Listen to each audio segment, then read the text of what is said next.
time to make a move.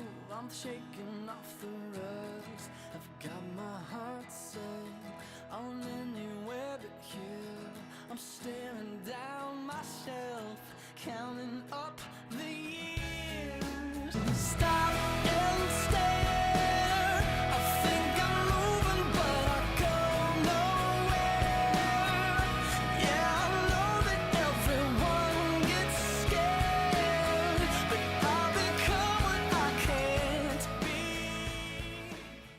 Welcome to the first ever Writer's First Hiccup writing video, soon to be followed by a great many others. My goal is to help any struggling writers out there with their questions, so feel free to post any questions or thoughts in the comment link, and I may just create an entire video dedicated to the query. Now, the greatest part about writing is that you can literally create anything as long as you can think it. How well you create something? Well, that comes with skill, experience, and trial and error. In this first writing video, we're going to talk about standard information. Not even the basics. Things you should know, but starting out you probably don't. That's what we're going to cover today. What people are looking for in concerns to a novel's word count versus its page count in the age group you're targeting.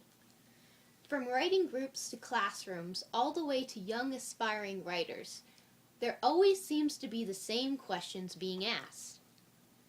How long should my chapters be? How many pages should I be aiming for? People talk about word count, but what is it? And what does it have to do with pages? We'll be going over all of that and more. But first, I'd like to make the point that while all of those things are important, the story takes precedent. Try not to dwell on it too much until you have your full first draft. And keep in mind that the topic today is fiction, the art of the story. Perhaps later I will make a video featuring nonfiction, the art of information, but not today. Alright, word count. First of all, to understand what I mean by word count, I want you to look at two images I presented. This is a standard Word document. Now if you look at the bottom left hand corner, you'll notice page numbers, and right next to it you'll see word count. It says 6,168. Now I think it can be agreed on that your normal chapter tends to run anywhere from 7 pages to 40. That's quite a leap. How do you know where your story fits in? The truth is that it's up to the pace and style of your story to determine the length of a chapter, and as an extension, the length of the book itself. Books geared towards children, for example, will always have shorter chapters to better handle their shorter attention span. On the other hand, thrillers or high-packed action books also have short chapters to heighten the tension and make it seem as if the reader is moving faster through the book than they actually are. After all, how many of us have stayed up late telling ourselves, oh, just one more chapter? But as an example, we're going to look at one of my own chapters. Now, the chapter is 6,168 words long. 10 pages typed out in Times New Roman, 12 font, single spaced. Now, here's where it gets interesting. The standard for an actual book, when everything is fit together just right, in the transfer from Word document to a bound book, is 250 words. Right now, with 12 font, my standard page runs about 500. So how exactly do you gauge how thick your story actually is? Let's go ahead and divide my chapter, 6,168, by 250. We get 24.672. That's a big difference, isn't it? From 10 pages to nearly 25? So when you're written out those 10 pages and all the scenes and the action that's taken place, there's no need to get disheartened at that nasty page number. It's deceptive. I want it to be understood that you shouldn't end a chapter or continue it just because of these figures. My intent is simply to explain to you how the word count versus standard works. As stated before, each novel has its own voice, its style, and narrative.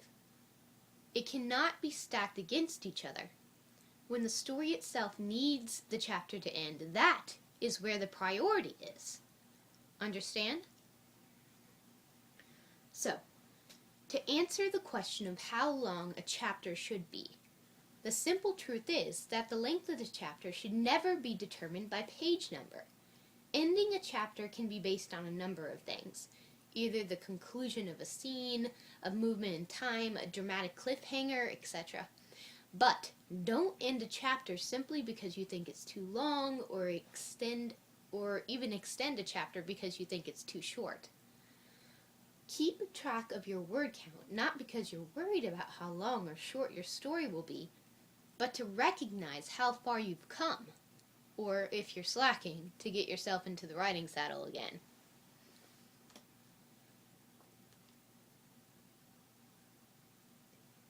Going back into word count for a moment, I'd like to discuss the different standards for the most basic genres out there. To simplify things, I will define genre loosely as a type of writing similar in content and theme, and stick to the basic genres: picture book, middle grade, young adult, adult fiction, and sci-fi fantasy. Obviously, the different genres require different word count standards. Picture books, for example, usually tend to only be around 500 to 600 words.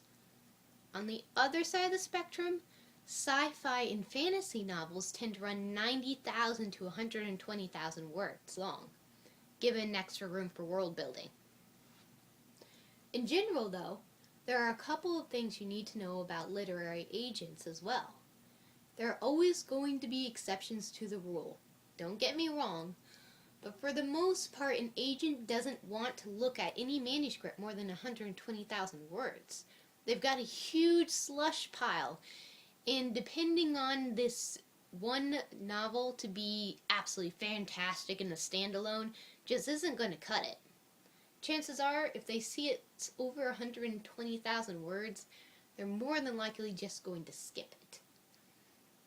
Now, sci-fi and fantasy have leeway in this because they have to describe the world in so many new aspects. But a fiction novel would never make it past the slush pile with that many words. If you've got a great piece, but it's running 135,000 some odd words, chances are that you just need to tighten your piece up a bit. Cut off the fat, so to speak. And I'd also like to take a closer look at the expectations for each of the genres now that we happen to be here. I've presented a slide here. Notice how the biggest genres have to do more about age than they do have about what it's actually about. Middle grade are normally fairly short, 20,000 words, maybe a little more, maybe a little less. They're focused on a plot that's a lot more simple. Obvious bad guy, straight and narrow characters, simple dialogue. But the ones focused on older groups have a higher word count expectation. It's not because they don't believe that kids can pretty much focus on bigger stories, longer stories. It's just that the plot for simpler characters usually tends to be shorter. Now, don't get me wrong, I don't see a 5-year-old being able to read a 300-page chapter book, so it does have some merit. The ones focused on older groups, though, have a higher word count expectation also because of the villain getting more complicated. Is he really bad? The heroes become indecisive. Are they doing the right thing? What is the right thing? And the dialogue starts to sound a little vaguer. You have to try a little harder to understand all the little things going on, as well as the big. My point being this: no matter what your story's about, always keep in mind the age group you're aiming for. Little kids won't understand when you mention words like concave and hypothesis. On the other hand, adults will easily become exasperated if you use simple words like very, much, and straight line, and such if used frequently. Adults like a little cleverness in their pages. I'm going to go ahead and give you a moment to look over the next slide that's on the list. It's actually an extensive list of word count to all the well-known published books.